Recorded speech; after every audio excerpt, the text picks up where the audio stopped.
ദശകം 2 ശ്ലോകം 4.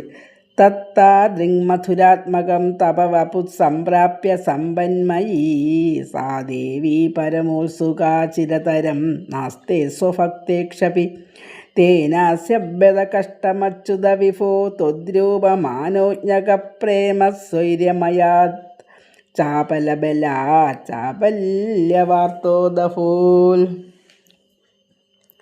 തത്താദൃങ് മധുരാത്മകം. കഴിഞ്ഞ ശ്ലോകത്തിൽ പറഞ്ഞ അപ്രകാരമൊക്കെ മധുരമായിട്ടുള്ള തവ വപു അങ്ങയുടെ ശരീരം കിട്ടിയിട്ട് സംപ്രാപ്യ സമ്പന്മയീ സാ ദേവി ആ ലക്ഷ്മി ദേവി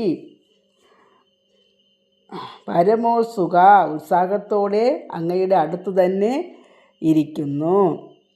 ചിരതരം നാസ്തേ കുറേ കാലമായി സ്വന്തം ഭക്തന്മാരുടെ അടുത്ത് സ്വഭക്തേക്ഷവി അധികം സ്വന്തം ഭക്തന്മാരുടെ അടുത്ത് അധികം ഇരിക്കാതെ ഹേ അച്യുത വിഭോ ഹേ വിഭോ അച്യുത അല്ലയോ ഭഗവാനെ തേന അസ്യ അതുകൊണ്ട് തന്നെ അസ്യ ആ ലക്ഷ്മി ദേവിക്ക് ത്വദ്രൂപം അങ്ങയുടെ രൂപം മാനോജ്ഞക പ്രേമസ്വൈര്യമയാത് അങ്ങയിലുള്ള അനുരാഗം കാരണം അചാബലബലാത് ചാബല്യമില്ലായ്മ മൂലം ചാബല്യ വാർത്തോദഫൂൽ ഭക്തന്മാരുടെ അടുത്ത് ഇരിക്കാത്തതിനാൽ ചാബല്യ എന്ന ദുഷ്പേരുണ്ടായി. കഷ്ടം അച്യുത എന്നാണ് മേൽപ്പത്തൂര് ഭഗവാനോട് പറയുന്നത്.